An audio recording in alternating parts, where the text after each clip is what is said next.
The first night I woke up around 3 in the morning. My wife wasn't next to me. I found her asleep on the couch. A blanket was half on the floor. The TV was still on. I smiled. She'd probably fallen asleep watching one of those crime documentaries she loved. I covered her with the blanket, kissed her forehead, went back to bed. I didn't think about it again. The next night, same thing. She was on the couch again. "You fell asleep out here?" She laughed. "I guess I did. You should have woken me." "I didn't want to." She smiled. It felt normal. By the fourth night, it didn't. She didn't accidentally fall asleep anymore. She brought her own pillow, then another blanket. Then she started charging her phone in the living room. Without saying a word, the couch slowly became her bed. The strange part, nothing else changed. She still kissed me goodbye every morning. Still texted me during work. Still laughed at my stupid jokes. Still held my hand in the grocery store. Still told me she loved me before leaving for work. Everything. Except sleeping beside me. One Saturday morning I finally asked, "Did I do something?" She looked genuinely surprised. "What? Why are you sleeping on the couch?" She shrugged. "I've just been more comfortable out there." That answer made absolutely no sense. Our bed is more comfortable. I know. So why? She smiled. I don't know. Then she changed the subject. Over the next few weeks, I started noticing little things. Whenever I stayed up late, she stayed in the bedroom. The moment I fell asleep, she quietly grabbed her pillow and disappeared downstairs. She thought I didn't notice. I always noticed. My brain started creating explanations. Maybe she didn't love me anymore. Maybe she regretted marrying me. Maybe there was someone else. Maybe she was waiting for me to ask for a divorce. But every morning, she acted exactly like the woman I'd fallen in love with. One evening, my best friend Mark came over to watch football. Emily brought us snacks, laughed, teased me for yelling at the TV.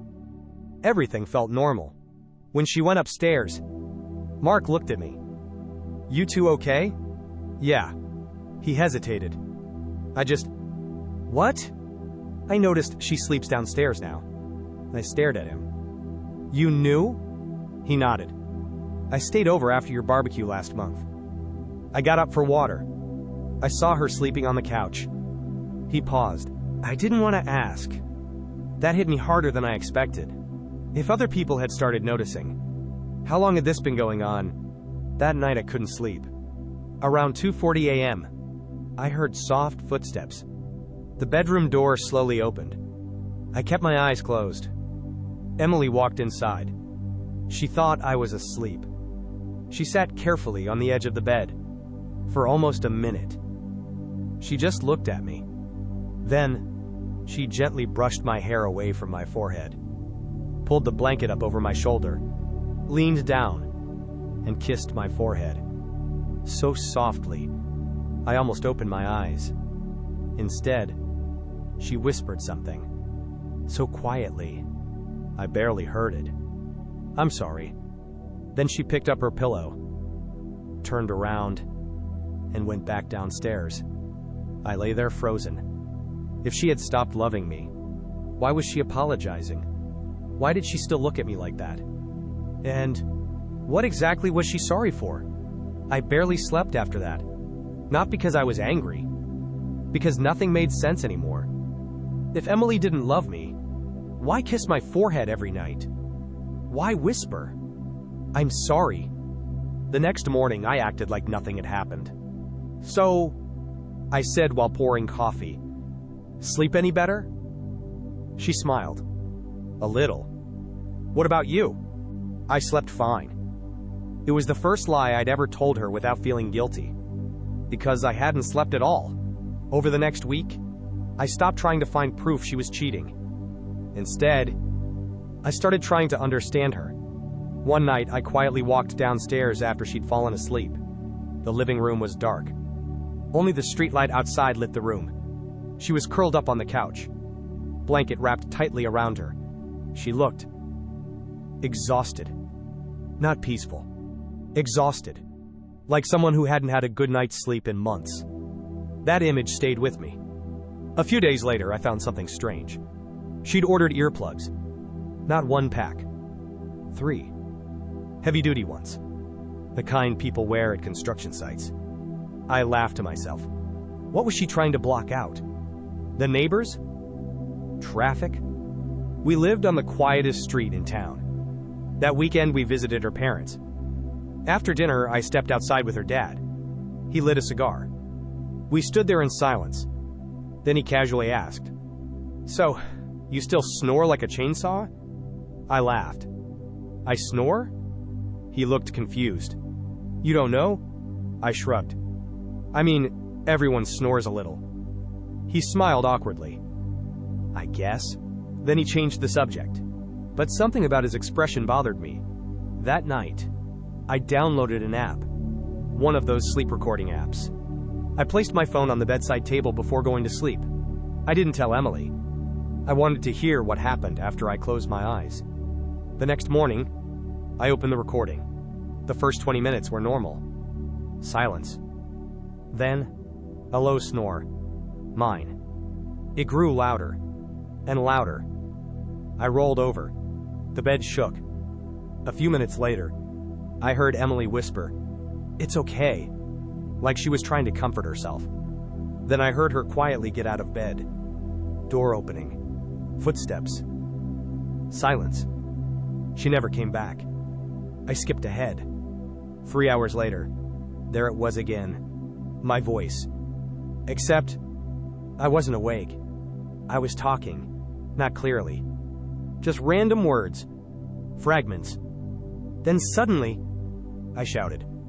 Loud enough to make me jump even while listening. Emily gasped.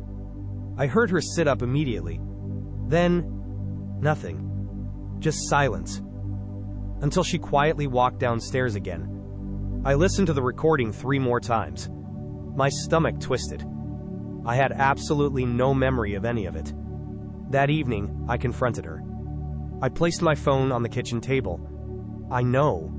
She looked at the screen. Then at me. "You recorded it." I nodded. "Why didn't you tell me?" She looked away. "I tried." "When?" "The first few times." "What happened?" "You laughed." I frowned. "I don't remember that."